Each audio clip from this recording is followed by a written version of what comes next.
Reverse method में हमने देखा था बैक्रॉस मेथड फॉर डोमिनेंट जीन के लिए, तो वीडियो रुक गया था, तो इस वजह से वो रिसेसिव जीन वाला नहीं हो पाया था। तो आज देख लेते हैं बैक्रॉस मेथड फॉर रिसेसिव जीन। जब हमने डोमिनेंट जीन के लिए किया था तो हमने देखी वैरायटी ली थी, जैसे बीट की हमने वैरायटी ली थी, वैरायटी ए ली थी, ठीक है। ये तो हमने ली थी cultivated variety and variety B ली थी हमने, ये ली थी हमने वाइल्ड स्पीसीज, ये ली थी हमने वाइल्ड स्पीसीज, गेहूं की कोई भी वाइल्ड स्पीसीज जंगली प्रजाति ली थी ये हमने। ये तो हमारी थी डोनर, सेम वैसा ही रहता है, डोमिनेंट जीनोटाइप की तरह ही रहता है। ये थी हमारी डोनर पेरेंट, क्योंकि ये डोनेट करेगी जीन इस वाली वैरायटी को, और ये लेगी तो ये रेसिपिएंट ये थी रेसिपिएंट वैरायटी, क्योंकि ये जीन को लेगी। ये है रेस्ट रेजिस्टेंस, इसमें रेस्ट रेजिस्टेंस है, तो ये रेस्ट रेजिस्टेंस इसमें ट्रांसफर करना है, इस वाली वैरायटी में ट्रांसफर करना है।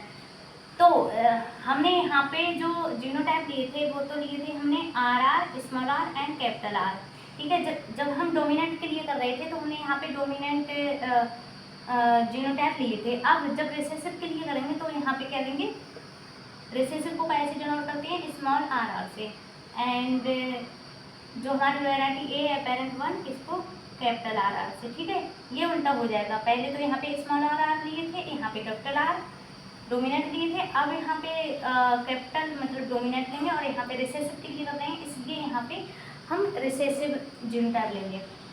तो अब इसकी प्रोसेस देख लेते हैं। ये तो है पेरेंट 1 P1 एंड ये है पेरेंट 2 P2। अब देखिए प्रोसेस देखिए, वैरायटी ए का क्रॉस कराएंगे वैरायटी बी के साथ, ठीक है। अब ये हमारे डोमिनेंट है और ये हमारा रिसेसिव है, रिसेसिव जिनके लिए कर रहे हैं, ठीक है। तो अब इनका क्रॉस कराएंगे तो F1 हाइब्रिड हमें क्या मिला, ऐसा कुछ हमें F1 हाइब्रिड मिला। तो ये तो हमारा रेजिस्टेंस है और डोनर है,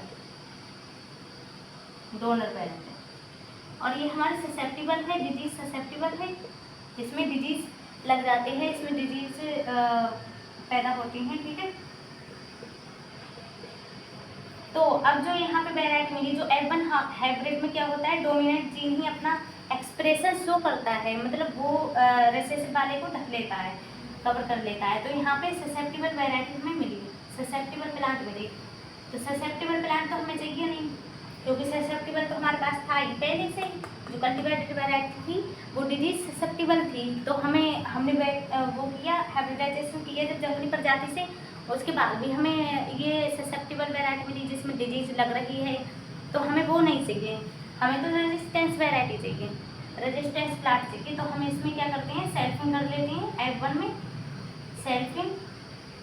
F1 में सेल्फिंग करेंगे। देखिए सेल्फिंग मेंडल्स के लॉ के अकॉर्डिंग इसमें सेल्फिंग करके देखो क्या मिलता है, RR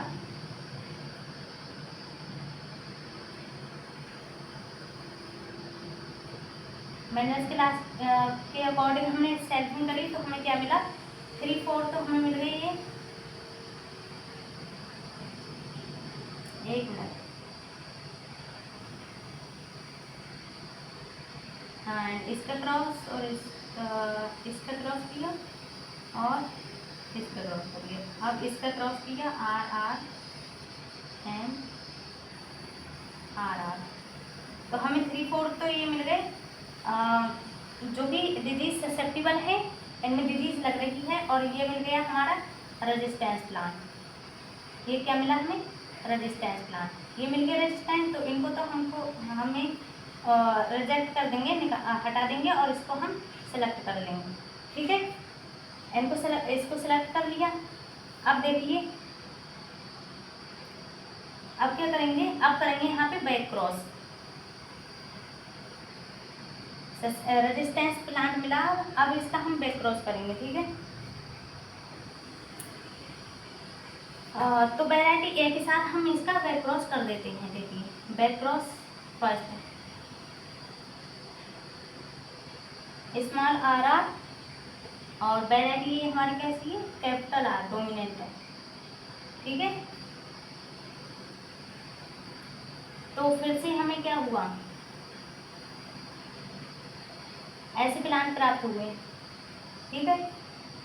तो फिर से इनमें क्या करवाएंगे, ये ससेप्टिबल प्राप्त हुई जिसमें डिजीज पैदा हो रही है, ससेप्टिबल, इनमें फिर से सेल्फिंग कराते हैं और फिर से हमें कैसे प्लांट मिलते हैं,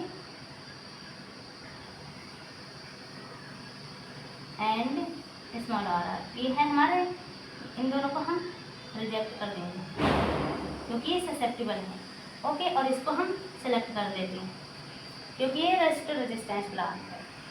अब क्या हुआ, फिर से इसमें पेरेंट ए के साथ बैक क्रॉस कराते हैं, बैक क्रॉस सेकेंड, ठीक है। ये थर्ड ईयर में करते हैं, ये सेकेंड ईयर था एंड ये फर्स्ट ईयर था, ओके। अब फिर से करते हैं, यहाँ पे देखिए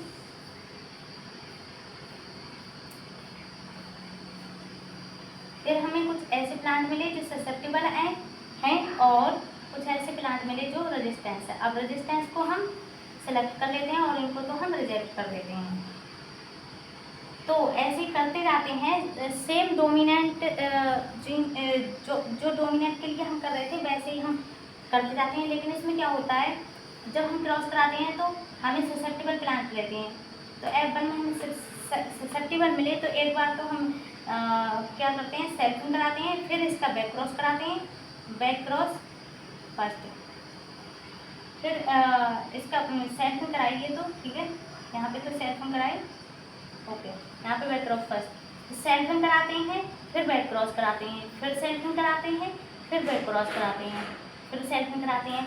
तो उसमें तो 13 से 14 साल लग रहे थे, लेकिन इसमें डबल लग जाते हैं क्योंकि एक साल हमें यहाँ पे सेल्फिंग के लिए एक साल देना पड़ता है। तो एक साल सेल्फिंग कराते हैं, जो हाइब्रिड मिलता है उसे, उसकी सेल्फिंग कराते हैं एक साल, और एक साल फिर बाद में उसकी क्रॉसिंग कराते हैं, ठीक है, बैक क्रॉस कराते हैं। तो इसमें डबल टाइम लग जाता है, डोमिनेंट जीन की अपेक्षा इसमें डबल टाइम लगता है, और बाकी प्रोसेस सेम ही रहता है, ठीक है। एक बार सेल्फिंग, एक बार बैक क्रॉस, एक बार सेल्फिंग, एक बार बैक क्रॉस। तो ये तो हो गया हमारा back cross method for recessive gene के लिए। तो ऐसी 6 से 5 से 7 पीढ़ी तक बैक क्रॉस कराते जाते हैं, एक बार सेल्फिंग करके एक बार बैक क्रॉस करते हैं, और उसके बाद वही सेम प्रोसेस रहती है।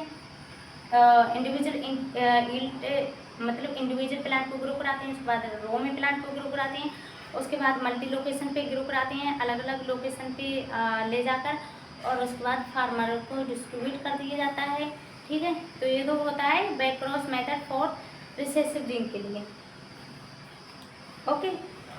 Thank you.